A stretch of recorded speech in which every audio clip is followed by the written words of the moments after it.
Assalamualaikum warahmatullahi wabarakatuh. Bismillahirrahmanirrahim. Alhamdulillahirabbil alamin wal aqibatu lil muttaqin. Wassalatu wassalamu ala asyrafil anbiya'i wal mursalin sayyidina wa maulana Muhammadin wa ala alihi wa sahbihi wa barik wa sallim ajma'in. Amma ba'd.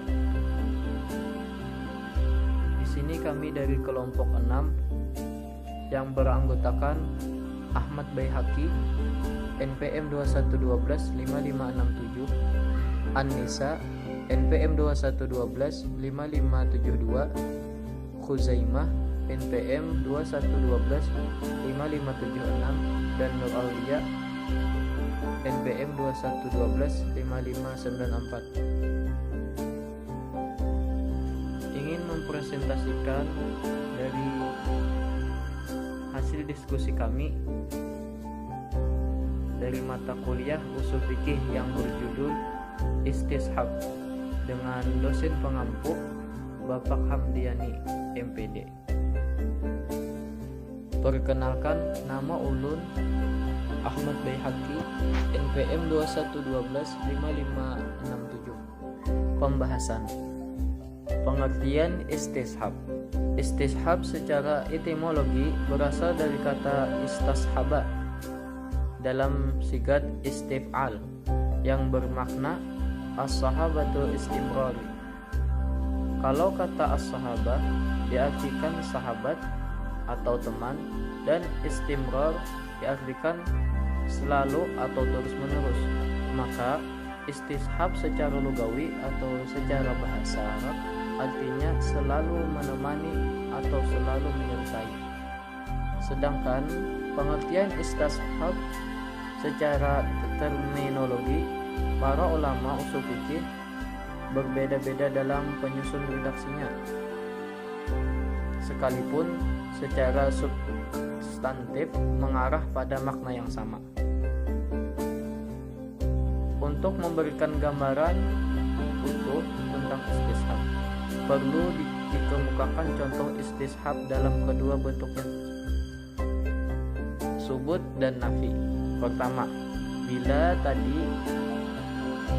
tadi pagi seseorang telah wudhu untuk sholat subuh, maka keadaan telah wudhu tersebut masih diperhitungkan keberadaannya pada waktu ia akan melaksanakan sholat duha. Ia tidak perlu berwudhu kembali selama tidak ada bukti dan tanda-tanda bahwa wudhunya telah batal. Yang kedua, beberapa waktu lalu telah ditetapkan kepemilikan harta bagi seseorang melalui pewarisan secara sah. Pemilikan harta itu berlaku untuk seterusnya selama tidak ada bukti bahwa pemiliknya tersebut sudah beralih kepada orang lain, seperti melalui transaksi jual beli atau hibah. Sekian dari ulun dan akan disambung oleh rekan. Macam-macam istishab. Syekh Wahbah Zuhaili membagi istishab ke dalam 5 hal, yaitu yang pertama istishabu hukmi al-ibahah al-asliyah li al-asya allati lam yarid dalilun bitahrimiha. Yang kedua, istishab al-umum ila an yarida taksis wa istishab al-nas ila an yarida nas. Yang ketiga, istishabu madalla al-aqlu wal syar'u ala thubutihi wa dawamihi. Keempat, istishab al-adam al-asli al-maklum bi al-aqli fi al-ahkam al-syar'iyyah. Yang kelima, istishabu hukmin sabitin bil al-ijma' fi mahalli al-khilaf bainal al-ulama. Istishab sebagai dalil hukum. Syekh Abu Zahra menegaskan bahwa para ulama sepakat akan kehujahan ketiga jenis istishab yang disebutkan pertama, yaitu istishab al-ibahah al-asliyah, istishab al-baro'ah al-asliyah, dan istishab al-hukum. Sekalipun mereka berbeda dalam sebagian penerapannya dalam hukum Islam. Sedangkan istishab keempat, yaitu istishab al-was, para ulama berbeda pendapat tentang kehujahannya. Menurut ulama Syafi'iyah dan Hanabilah, istishab al-was dapat dijadikan hujah secara penuh. baik dalam menetapkan sesuatu yang belum ada isbat ataupun mempertahankan sesuatu yang sudah ada, daf'i. Sedangkan ulama Hanafiyah dan Malikiyah menganggap istishab al-wasf sebagai hujah dalam mempertahankan sesuatu yang sudah ada atau daf'i saja, bukan untuk menetapkan sesuatu yang belum ada atau isbat.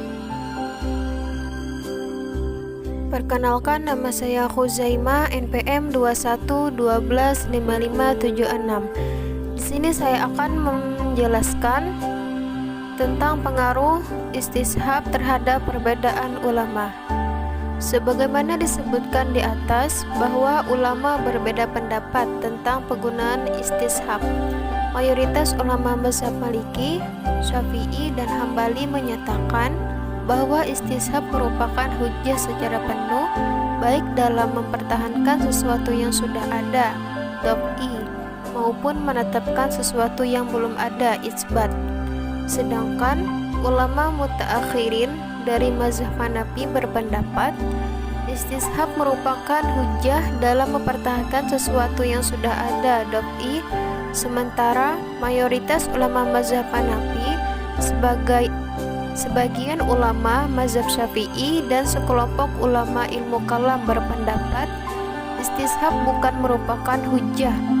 Ulama yang menggunakan istishab, baik yang menggunakannya secara penuh atau hanya sebatas untuk mempertahankan sesuatu yang sudah ada, beralasan bahwa konsensus ulama ijma telah menyepakati penggunaan istishab dalam ranah hukum Islam, seperti tetapnya wudhu, hadas, ikatan pernikahan, dan kepemilikan, sekalipun ada rasa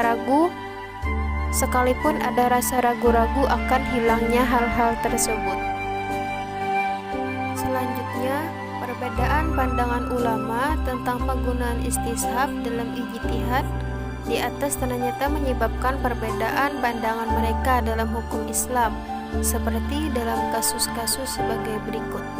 Yang pertama, seseorang berwudu lalu ragu-ragu sudah batal atau belum.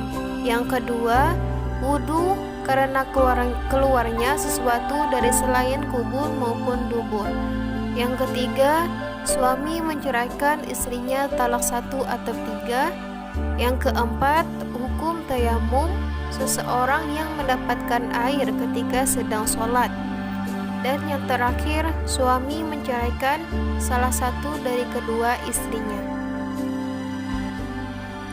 Berikut ini penulis paparkan masalah kontemporer yang hukumnya ditetapkan dengan istishab, yaitu 1. Bidang hukum pidana. Dalam bidang hukum pidana kontemporer adalah istilah asas praduga tak bersalah, yaitu bahwa seorang terdakwa dianggap tidak bersalah sehingga ada bukti hukum secara material bahwa orang tersebut dinyatakan bersalah oleh pengadilan.